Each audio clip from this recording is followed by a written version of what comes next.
은혜 받으실 하나님의 말씀은 요한계시록 2장 18절부터 마지막 29절에 기록된 말씀입니다. 신약성경 401쪽에 있습니다. 요한계시록 2장 18절부터 29절까지의 말씀 여러분과 제가 한 목소리로 봉독하시겠습니다. 두아디라 교회의 사자에게 편지하라. 그 눈이 불꽃 같고 그 발이 빛난 주석과 같은 하나님의 아들이 이르시되, 내가 내 사업과 사랑과 믿음과 섬김과 인내를 아노니 내 나중 행위가 처음 것보다 많도다. 그러나 내게 책망할 일이 있노라. 자칭 선지자라는 여자 이세벨을 내가 용납함이니 그가 내 종들을 가르쳐 꾀어 행음하게 하고 우상의 제물을 먹게 하는도다. 또 내가 그에게 회개할 기회를 주었으되 자기의 음행을 회개하고자 하지 아니하는도다. 볼지어다 내가 그를 침상에 던질 터이요 또 그와 더불어 간음하는 자들도 만일 그의 행위를 회개하지 아니하면 큰 환난 가운데 던지고, 또 내가 사망으로 그의 자녀를 죽이리니 모든 교회가 나는 사람의 뜻과 마음을 살피는 자인 줄 알지라. 내가 너희 각 사람의 행위대로 갚아주리라. 두아디라에 남아있어 이 교훈을 받지 아니하고 소위 사탄의 깊은 것을 알지 못하는 너희에게 말하노니, 다른 짐으로 너희에게 지울 것은 없노라. 다만 너희에게 있는 것을 내가 올 때까지 굳게 잡으라. 이기는 자와 끝까지 내 일을 지키는 그에게 만국을 다스리는 권세를 주리니, 그가 철장을 가지고 그들을 다스려 질그릇 깨뜨리는 것과 같이 하리라. 나도 내 아버지께 받은 것이 그러하니라. 내가 또 그에게 새벽별을 주리라. 귀 있는 자는 성령이 교회들에게 하시는 말씀을 들을지어다. 아멘. 사람이 하나님의 심판을 받는 이유는 죄인이기 때문이 아닙니다. 성경이 말씀한 대로 모든 사람은 죄인입니다. 그렇다면 사람이 범죄하고도 하나님 앞에 회개하지 않아서 심판받는 것이다, 지옥 가는 것이다, 그렇게 말해도 옳을 것입니다. 충신 우리아를 죽인 다윗의 범죄는 결코 가볍다 할 수 없습니다. 밧세바와의 간음을 숨기기 위해서 그의 무고한 남편을 제일 위험한 곳에 보내서 죽게 한 나쁜 왕입니다. 그러나 다윗은 성경을 보니까 하나님 앞에 전심을 다해 회개했습니다. 그리고 사죄의 은총을 입었습니다. 시편 51편이 그 중요한 기록입니다. 무릇 나는 내 죄가를 나오니 내 죄가 항상 내 앞에 있나이다. 우슬초로 나를 정결하게 하소서. 내가 정하리이다. 나의 죄를 씻어주소서. 내가 눈보다 희리이다. 나를 주 앞에서 쫓아내지 마시며 주의 성령을 내게서 거두지 마소서. 하나님이여, 나의 구원의 하나님이여, 피 흘린 죄에서 나를 건지소서. 내 혀가 주의 의를 높이 노래하리이다. 하나님께서 구하시는 제사는 상한 심령이라. 하나님이여, 상하고 통회하는 마음을 주께서 멸시하지 아니하시리이다. 아멘. 아무리 큰 죄를 지었다 할지라도 하나님은 회개하는 자에게 사죄의 은총을 베풀어 주십니다. 소아시아 7교회 가운데 4번째 교회인 두아디라 교회에 주신 책망과 칭찬의 말씀을 통해서 죄를 회개하면 사죄의 은혜를 입는다는 진리를 다시 한번 확인하는 기회가 되시기를 바랍니다. 두아디라는 버가모에서 동쪽으로 약 60여 킬로 떨어진 내륙 도시였습니다. 로마 치하에서 이 두아디라는 공업 및 상업 도시로 번창했습니다. 그 중에서도 자주색 천이 유명했는데 사도행전 16장 14절에 의하면 사도 바울이 빌립보에서 만난 루디아라는 여성도가 바로 이 두아디라 출신이었습니다. 18절 19절입니다. 두아디라 교회의 사자에게 편지하라. 그 눈이 불꽃 같고 그 발이 빛난 주석과 같은 하나님의 아들이 이르시되 내가 내 사업과 사랑과 믿음과 섬김과 인내를 아노니 내 나중 행위가 처음 것보다 많도다. 본문 18절 19절의 예수님에 대한 묘사는 계시록 1장 14절 15절의 묘사를 반영했다고 볼 수 있습니다. 그의 머리와 털의 희기가 흰 양털 같고 눈 같으며 그의 눈은 불꽃 같고 그의 발은 풀무불에 단련한 빛난 주석 같고 그의 음성은 많은 물소리와 같다. 두아디라 교회는 지상명령인 사랑을 실천하는 좋은 교회였고 로마서와 갈라디아에서 특별히 강조하는 믿음의 본을 보인 모범적인 교회였습니다. 그 눈이 불꽃 같다는 것은 이세벨에게 미혹된 두아디라 교회를 철저히 꿰뚫어 보시는 예수님을 묘사하기에 적절한 표현입니다.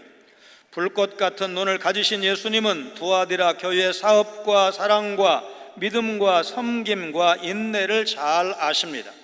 사랑과 믿음으로 맺은 열매들이 실천적인 섬김과 인내로 이어진 것입니다. 그런 열매를 맺은 두아디라 교회의 첫사랑은 식을 줄 모르고 더욱 자라고 있었습니다.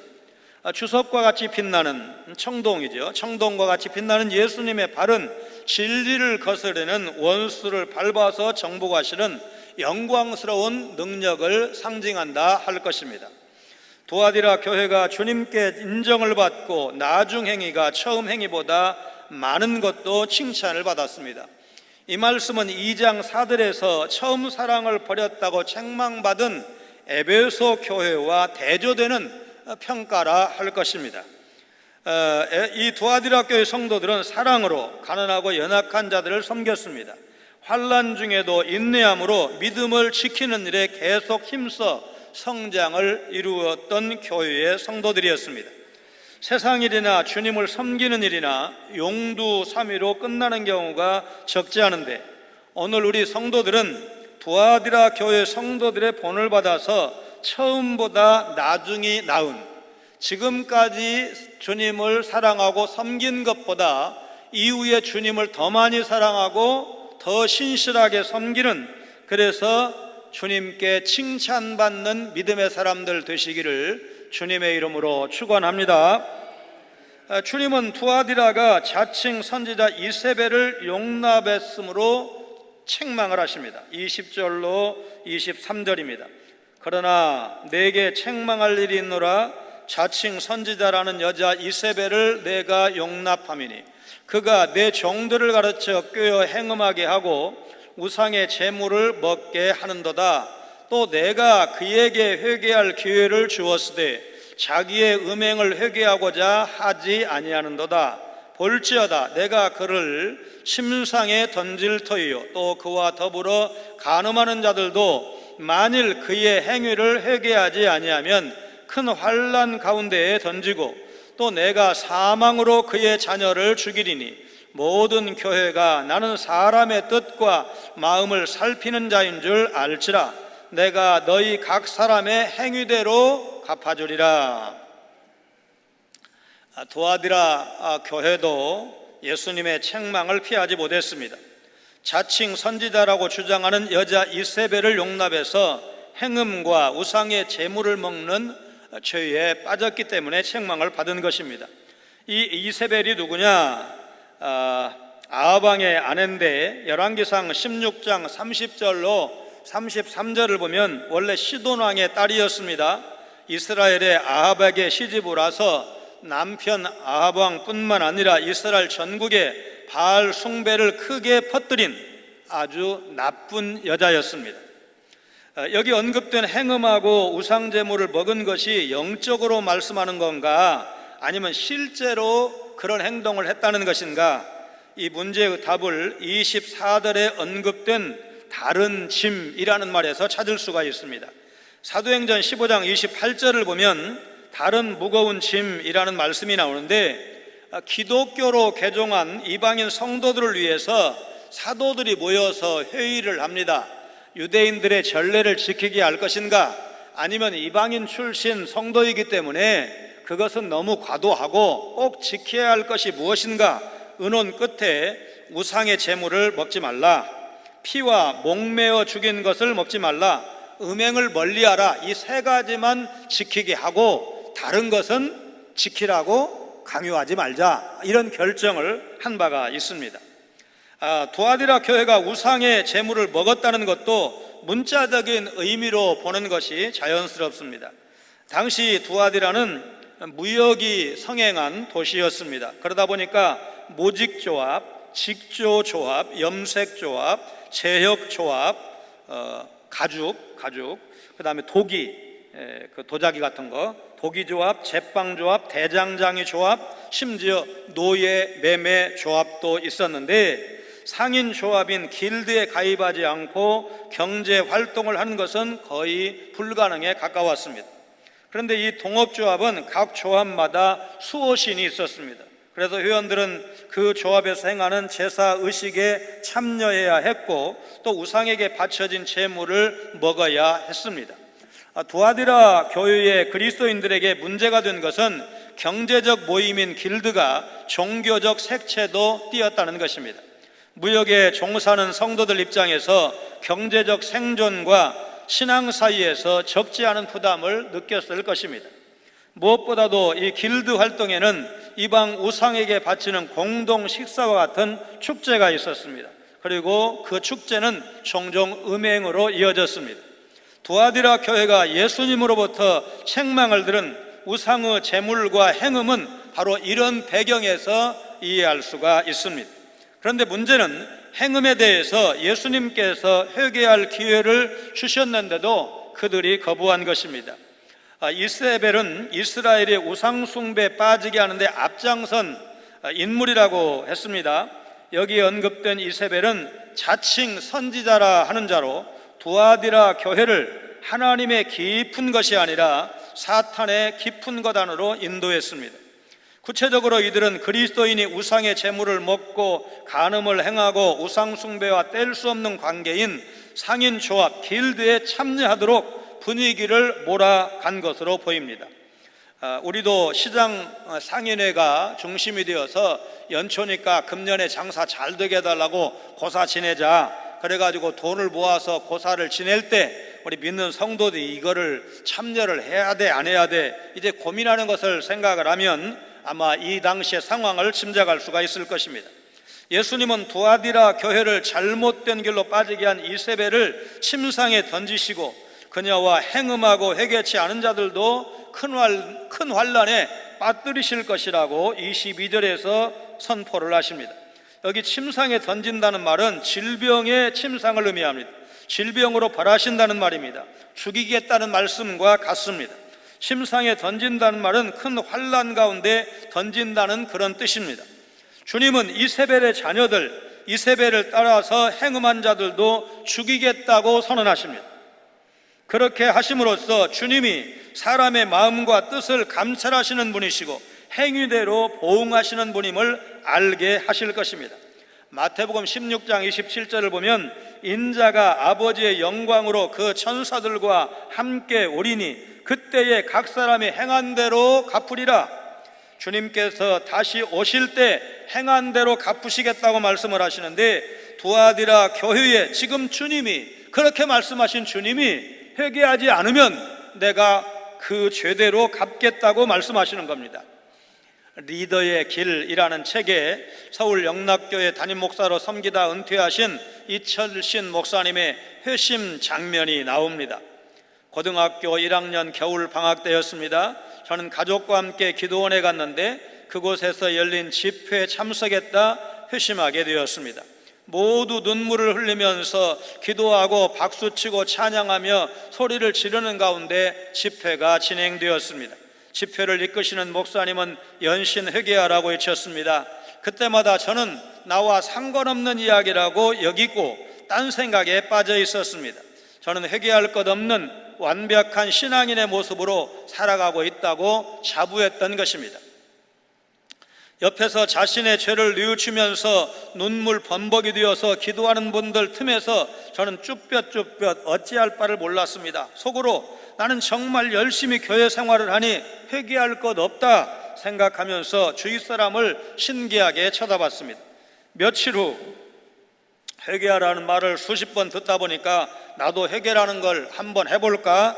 그런 생각과 함께 문득 이런 생각이 들었습니다.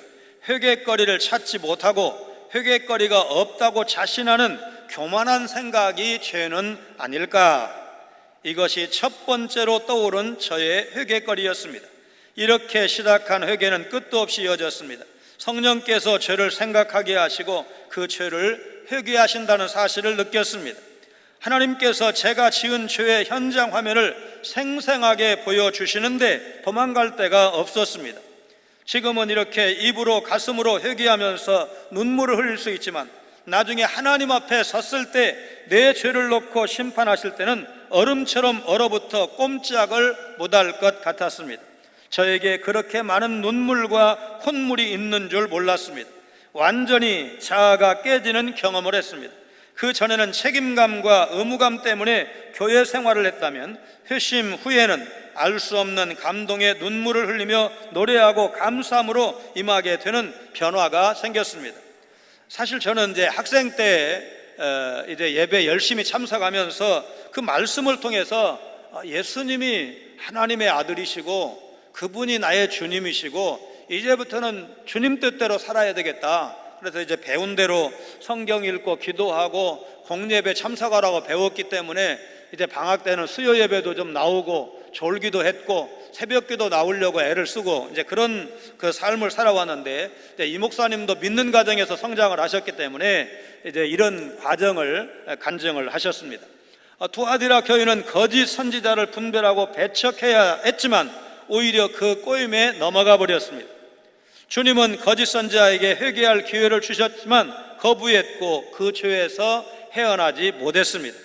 주님은 끝내 회개하지 않으면 그를 따르는 자도 죽이고 큰 환난 가운데 던지시겠다고 경고하셨습니다.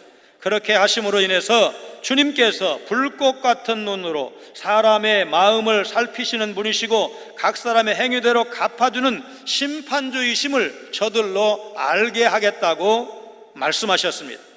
사람이 잘못할 수 있습니다. 그런데 회개할 기회를 놓치는 것이 문제인 것입니다. 죄 지은 사람은 회개함으로 죄사함의 은혜를 입을 수 있다는 사실, 그래야 된다는 것. 죄 안 짓고 살 수 없잖아요. 그러면 해결할 수 있는 방법은 하나님 앞에 나와서 엎드려 회개함으로 죄사함의 은혜를 입을 수 있다는 사실, 여러분 믿으시기를 바랍니다.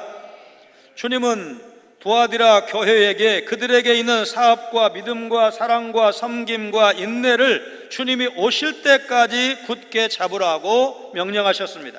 24절 25절입니다. 두아디라에 남아있어 이 교훈을 받지 아니하고 소위 사탄의 깊은 것을 알지 못하는 너희에게 말하노니 다른 힘으로 너희에게 지울 것은 없노라. 다만 너희에게 있는 것을 내가 올 때까지 굳게 잡으라.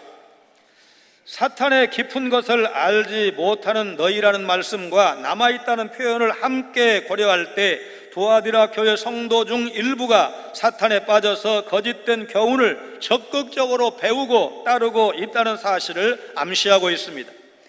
두아디라 교회 안에는 자기들 가르침이 깊은 진리요 심오한 깨우침이라고 주장하는 이단이 들어와 있었다는 것입니다. 골로새 교회에 들어온 이단이 자기들 가르침을 비밀이요 진리예요 지식이요 충만이라고 주장을 하면서 고린도 교회 그리스도인들을 향해서 너무 단순하고 피상적이라고 비난했다는 말씀을 떠올리게 됩니다.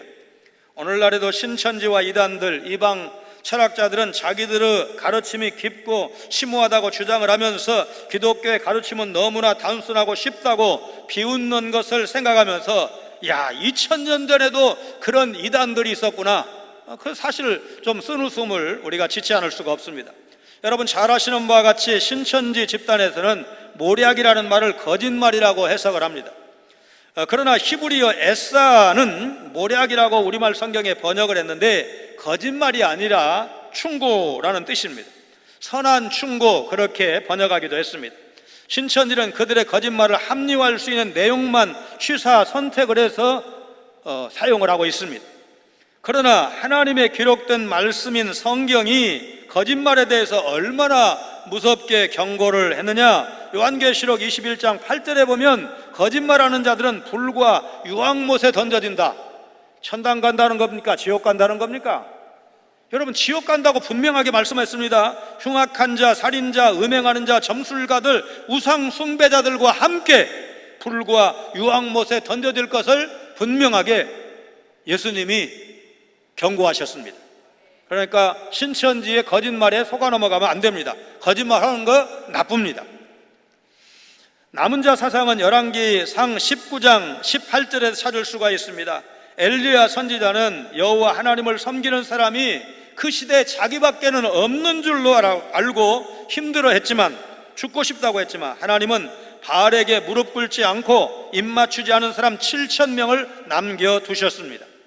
두아디라 교회의 남은 자들은 경제적인 손해도 감수했을 것인데 주님은 다른 부담을 두아디라 교회 성도들 가운데 남은 자들에게 지우지 않겠다고 말씀하십니다.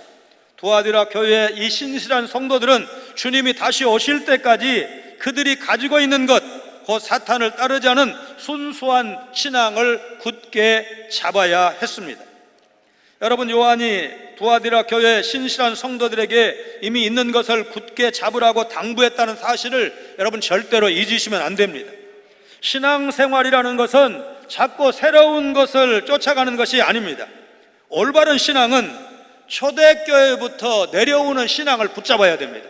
여러분, 종교개혁의 중요한 캐치프레이즈가 뭐였냐면, 말하자면 1500년대 종교개혁이 있었잖아요. 그러니까 한 교회가 1500년 정도 지나다 보니까 많이 변질되었어요. 성경에서 벗어났어요. 그래서 종교개혁의 중요한 캐치프레이즈가 성경으로 돌아가자예요. 성경으로 돌아가자.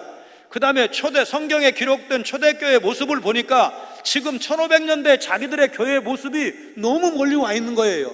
그래서 초대교회로 돌아가자. 초대교회로. 여러분, 지금까지 제가 이제 목회를 하면서 매년 이제 옆에 있는 표어를 이렇게 제시를 하고, 우리 이런 교회 됩시다, 우리 이런 성도 됩시다, 이렇게 제시를 합니다. 여러분, 그거 다 지금까지 한 거 써서 내보세요. 그러면 못 쓰실 거예요. 저도 다 못 써요. 그래도 중요한 거는 머리에 기억에 나는 게 있는데, 2004년도에 무슨 표현을 내냐면 초대교회의 모범을 회복하는 교회가 되자. 여러분, 여전히 유효한 표어예요. 그냥 그걸 똑같은 표어를 계속 금년에도 해가 바뀌어도 이럴 수가 없어서 바꿨을 뿐이지, 실제로 그 말씀은 오늘 우리에게도 유효한 거요. 여러분, 우리 교회가 좋은 교회라고 믿지만, 또 다른 분들도 좋은 교회라고 칭찬을 하지만, 그럼에도 불구하고 우리보다 더 좋은 교회의 모범을 본받으려고 하면 어느 교회를 좀 바라봐야 되느냐? 초대교회를 바라보자, 그 말이에요. 초대교회로 돌아가는 거예요. 그런데 사실 초대교회가 여러분 무슨 굉장한 프로그램이 있었던 게 아니에요. 그분들이 뭐 했어요? 초대교회 성도들이 날마다 모이기에 힘썼어요. 그 다음에 말씀을 가르치고 배웠어요. 떡을 뗐어요. 떡을 뗐다는 것은 성찬식을 행했다고도 볼 수 있지만, 말하자면 식탁 교제도 열심히 했다, 그 말이에요. 지금 코로나 시대여서 우리가 식탁 교제하는 걸 자제하고 있지만, 교회는 기본적으로 식탁 교제를 많이 해야 돼요. 여러분, 밥을 먹으면서 안부를 나누잖아요. 사랑을 나누잖아요. 서로에 대해서 위로해주고 격려해줄 수 있는 시간이잖아요. 그러니까 그 시대 그 교회로 우리가 돌아가야 되는 거예요. 여러분, 그 교회의 표어를 말할 때 우리 교회 3대 표어 그러면 지금도 이제 그런 교회들이 많이 있는데, 하나님 중심, 성경 중심, 교회 중심 이렇게 말하는 경우가 있어요. 여러분, 이것도 역시 마찬가지요. 똑같은 거 맨날 내면 좀 식상할까 봐 가지고 다른 표현을 쓸 뿐이지, 실제로 우리 신앙생활은 하나님 중심이어야 돼요. 여러분, 하나님 중심을 어떻게 구현하느냐? 말씀대로 해야 돼요. 말씀 중심의 신앙생활을 어떻게 해요? 뭐니 해도 교회 중심으로 하는 것이 말씀 중심으로 하나님을 가장 잘 섬길 수 있는 방법이다. 그래서 오늘도 세상 사람들은 두려워하고 있는데, 여러분 여기 와서 예배드리고 말씀을 듣는 거 아닙니까? 그러면 그 신앙은 우리만 그렇게 힘써야 되느냐? 아닙니다. 우리 자녀들도 하나님 중심으로, 말씀 중심으로, 교회 중심으로 신앙생활을 해야 되고, 우리 손자들도 손녀들도 이 기본적인 신앙생활을 잘 감당을 해야 돼요. 여러분, 말씀과 기도로 은혜 받을 수 있어요? 여러분, 기본적인 거예요. 여러분, 주일 성수와 11조가 우리 기독교 신앙의 말하자면 기본이에요. 이 기본을 잘 지킬 때 여러분, 우리가 건강한 신앙인이 되고, 그런 신앙인의 비율이 높을 때 그 교회가 좋은 교회라는 사실을 여러분 믿으시기를 바랍니다. 자, 이기는 자, 이세벨과 사탄의 깊은 것을 거부하고 남은 자로 경건하게 살아가는 주님의 일을 끝까지 지키는 자에게 예수님은 만국을 다스리는 권세를 주시겠다고 약속을 하십니다. 26절로 29절을 우리 같이 읽습니다. 이기는 자와 끝까지 내 일을 지키는 그에게 만국을 다스리는 권세를 주리니 그가 철장을 가지고 그들을 다스려 질그릇 깨뜨리는 것과 같이 하리라. 나도 내 아버지께 받은 것이 그러하니라. 내가 또 그에게 새벽벌을 주리라. 귀 있는 자는 성령이 교회들에게 하시는 말씀을 들을지어다. 그리스도와 함께 다스리는 것, 누가 함께 다스리는 겁니까? 이기는 자, 성도가 함께 다스리는 것은 바로 지금 이 땅에서의 통치와 미래의 왕적 통치를 모두 포함하는 개념입니다. 마태복음 19장 28절입니다. 우리 한번 같이 읽겠습니다. 예수께서 이르시되 내가 진실로 너희에게 이르노니 세상이 새롭게 되어 인자가 자기 영광의 보좌에 앉을 때에 나를 따르는 너희도 12 보좌에 앉아 이스라엘 12 지파를 심판하리라. 나를 따르는 너희도 예수님의 제자들입니다. 오고 오는 시대의 모든 예수 믿는 우리 성도들을 주님께서 얼마나 높여주시느냐. 보좌에 앉아서 12 지파를 심판하리라. 함께 예수님처럼 다스리는 그런 권한을 주신다고 약속을 하십니다. 고린도전서 6장 3절에도 우리가 천사를 판단할 것을 너희가 알지 못하느냐. 그러하거든 하물며 세상 일이랴. 본문 27절에 그리스도의 왕적인 통치는 철장으로 질그릇을 깨뜨리듯이 다스리는 놀라운 권세입니다. 시편 2편 8절 9절입니다. 내게 구하라. 내가 이방 나라를 내 유업으로 주리니 내 소유가 땅끝까지 이르리로다. 네가 철장으로 그들을 깨뜨리며 질그릇같이 부수리라 하시도다. 이 놀라운 권세는 성자께서 성부로부터 받은 것입니다. 옛 성품과 옛 세상은 새 사람과 새 질서를 위해서 파괴되어야만 합니다. 이기는 자는 새벽별도 받게 된다고 말씀을 하셨습니다. 광명한 새벽별이라는 말은 계시록 22장 16절에 보니까 바로 다윗의 뿌리요 자손이신 예수님을 말씀합니다. 이 새벽별로 인해서 새 시대가 옵니다. 교회가 이기면 이길수록 다윗의 후손으로 오셔서 구원의 빛이 되신 예수님을 더욱더 알게 되고 그 빛을 세상에 반사하게 될 것입니다. 이기는 자는 예수님과의 친밀한 관계 속에서 세상을 다스린다는 이 약속의 말씀 여러분 믿으시기를 바랍니다. 도아디라 교회에게 주신 예수님의 메시지는 7교회를 향한 메시지 가운데 분량이 제일 깁니다. 우리는 모든 것을 감찰하신 예수님, 그리고 원수를 정복하신 예수님을 신뢰함으로 이세벨과 같은 혼합주의를 물리쳐야 합니다. 우리가 주님을 위해서 행하는 사업, 사랑, 믿음, 섬김, 인내는 계속 더 확대되어야 됩니다. 우리는 도아디라 교회가 칭찬받은 덕목, 긍정적인 면을 담기를 힘써야 합니다. 우리를 끝까지 인도하신 하나님을 신뢰함으로써 왕이신 하나님의 뜻을 이 세상에 이루어드리는 역할, 뜻이 하늘에서 이루어진 것을 이 땅에서도 이루어지기를 위해서 기도할 뿐만 아니라 힘쓰는 것이 오늘 교회와 성도들이 해야 될 일입니다. 우상 숭배와 음행의 죄를 회개하고 주님의 일을 지키는 자들에게 만국을 다스리는 권세, 철장을 가지고 질그릇을 깨뜨리듯이 대적을 이기게 하시는 이 놀라운 권세, 이기는 자에게, 끝까지 믿음을 지키는 자에게 이 권세를 약속하셨다는 사실을 우리가 믿을 때 천국에서만 영광의 보좌에 앉는 것이 아니고 이 땅에서도 담대하게 살아갈 수 있다는 것을 여러분 믿으시기를 바랍니다. 40년간 노인들만 연구한 노인학의 대가인 마크 윌리엄스 박사가 잘 늙기 위해서 한 가지 준비가 필요하다고 말했습니다. 습관이 주는 평안함의 유혹을 이겨내라. 윌리엄스 박사의 연구에 의하면 나이가 들어도 학습 능력, 창의성 등은 젊은 시절과 다를 바가 없고 질병에 걸리지만 않으면 건강에도 별다른 문제가 없다고 합니다. 다만 대부분 그동안 살아온 습관을 따라 살기 때문에 창의력과 학습 능력을 발휘할 기회가 없었을 뿐이라는 것입니다. 미켈란젤로가 세기의 대작인 피에타를 완성한 것은 90세였습니다. 파브르가 그의 곤충기를 완성한 것은 85세였습니다. 미국 최대의 차량 공유 회사인 집카를 설립한 건 자녀를 유치원에 데려다 주다가 불편함을 느낀 40살의 주부 로빈 체잉스였고, 미국에서 가장 인기 있는 빵 브랜드 가운데 하나인 던컨 하인즈는 음식 평론가인 던컨 하인즈가 73세에 세운 회사입니다.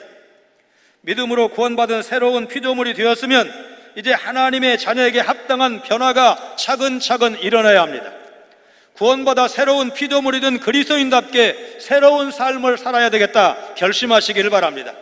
성도는 진리를 왜곡하는 이단을 대적하고 현재 주어진 삶에 충성함으로 풍성한 열매를 맺어야 합니다. 장차 누릴 영광스러운 권세를 바라보면서 현실의 삶에 충실하면서 영원한 그 땅을, 그 나라를 준비하시길 바랍니다. 주님의 진리를 대적해서 거짓 교훈으로 미혹하는 악한 이단의 무리를 구별해서 철저하게 대처하시기를 바랍니다. 그럴 때 우리는 주님의 교훈을 굳게 잡을 수가 있는 것입니다. 힘들고 어려워도, 우리가 처한 현실이 아무리 각박해도 진리의 말씀을 굳게 잡고 끝까지 인내하면 승리하게 되고, 우리 주님이 약속하신 권세와 영생과 승리의 복을 함께 누리는 그때, 그 순간이 우리에게 약속되어 있다는 사실, 여러분 믿으시기를 주님의 이름으로 축원합니다. 거룩하신 하나님, 두아디라 교회가 사랑과 믿음과 섬김과 인내를 칭찬받았지만 거짓 선지자 이세벨을 용납했다고 책망받는 모습을 보면서 끝까지 칭찬받는 교회로 남는 것이 쉽지 않다는 것을 생각하게 되면서 주님의 도우심을 구합니다. 이세벨의 현실 타협주의는 지금도 여전히 우리 시대에도 교회와 성도를 유혹하는 최고의 카드인 것을 생각하며 신앙의 기초와 본질을 점검하고 놓치지 않는, 게으름 피우지 않는 저희들 모두가 되게 하여 주옵소서. 주님의 일을 지키는 자에게는 권세와 새벽별을 주시겠다는 이 놀라운 약속을 기억하면서 칭찬받는 교회와 칭찬받는 성도로 살아갈 것을 결심하는 성광의 모든 가족들 다 되게 하여 주옵소서. 예수님 거룩하신 이름으로 기도하옵나이다. 아멘.